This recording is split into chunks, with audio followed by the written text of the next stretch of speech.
Bonjour et bienvenue dans ce module de formation dédié aux fichiers. Nous allons réaliser aujourd'hui un atelier sur le multiplexage et le démultiplexage de fichiers MXF.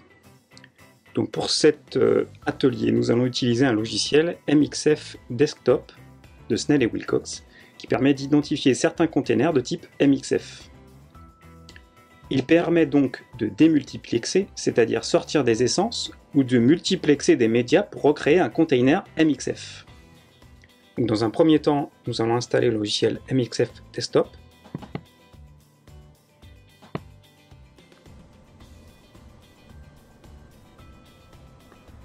Et on redémarre.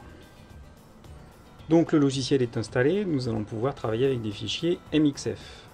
Donc dans ce dossier, j'avais déjà préparé quelques fichiers. Donc ici, on peut faire la comparaison déjà entre des architectures différentes, à savoir l'architecture de OP1A Sony. On voit un fichier MXF de cette façon, alors que quand on est dans un univers de Panasonic P2, avec de l'OP Atom P2, on est dans un univers, voilà, de cette façon. Donc, on va essayer de récupérer les essences d'un fichier MXF. Donc pour cela, je vais déwrapper le fichier. Donc je vais chercher mon programme. MXF Unwrap Wizard. Et donc je suis simplement les étapes du parcours. Donc là, nous allons pouvoir aller chercher notre fichier sur le bureau. Donc par exemple, le fichier Sony. Voilà. Donc on observe ici les essences du fichier MXF, donc images et les différents sons. Et là voilà, le process de unwrap est en train de se faire. C'est terminé. On peut aller dans notre dossier où là pour le coup on voit que toutes les essences du fichier ont été extraites avec la partie vidéo en M2V et toutes les parties audio. De la même façon que nous avons pu sortir d'un container des essences, nous pouvons aussi utiliser des essences et recréer un container MXF. Donc pour cela, on utilise la partie wrap du logiciel. Donc MXF Wrap Wizard. On va sélectionner les essences qui nous intéressent. Donc ici on constate que ici c'est l'essence vidéo et on va sélectionner par exemple que 4 essences audio en plus. Voilà. On sélectionne le dossier de sortie. Donc, par exemple ici on peut les mettre sur le bureau. Et on lance la construction du fichier MXF. Voilà, le fichier vient d'apparaître.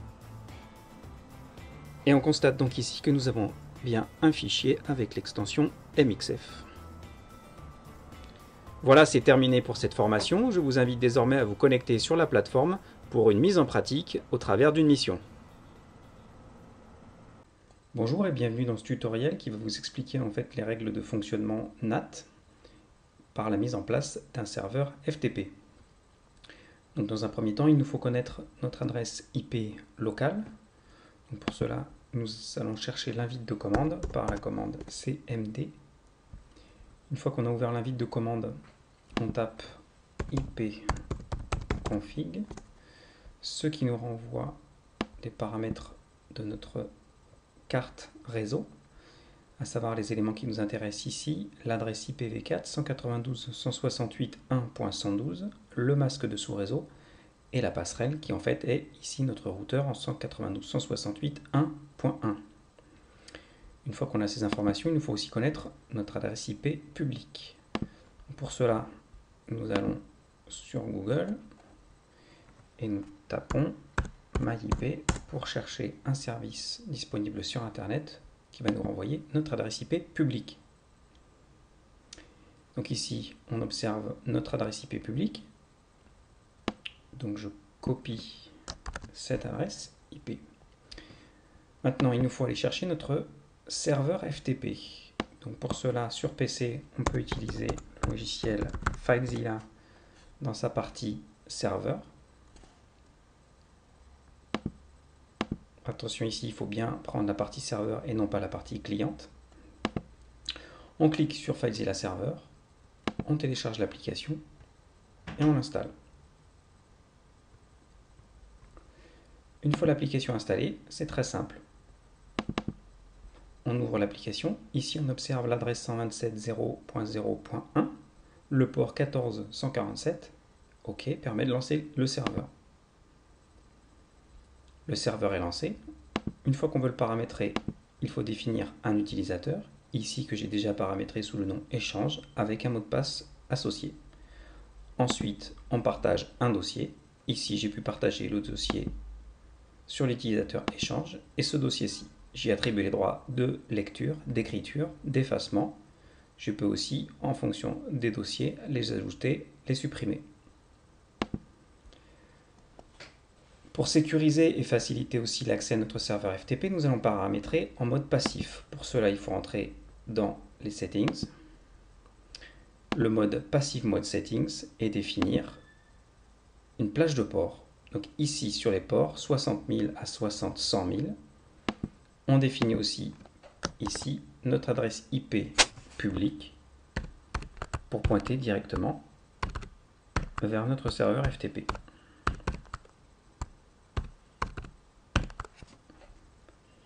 Voilà.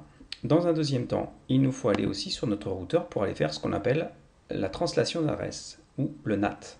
Et je vais aller me loguer sous mon compte pour aller paramétrer mon routeur Free. Une fois que nous sommes sous l'interface Free, il suffit d'aller dans la configuration du routeur. Donc ma Freebox, configurer mon routeur Freebox.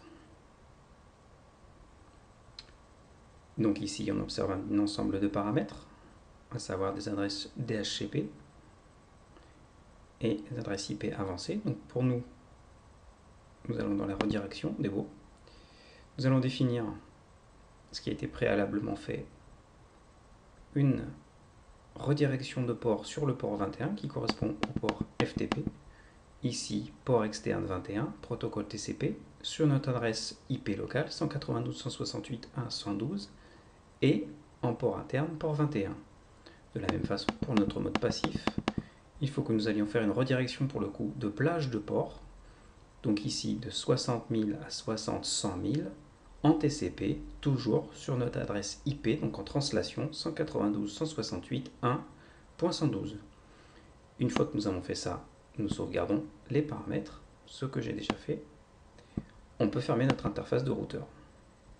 Désormais, notre serveur fonctionne, il est disponible, on peut se connecter depuis l'extérieur. Ce que je vais faire avec mon téléphone,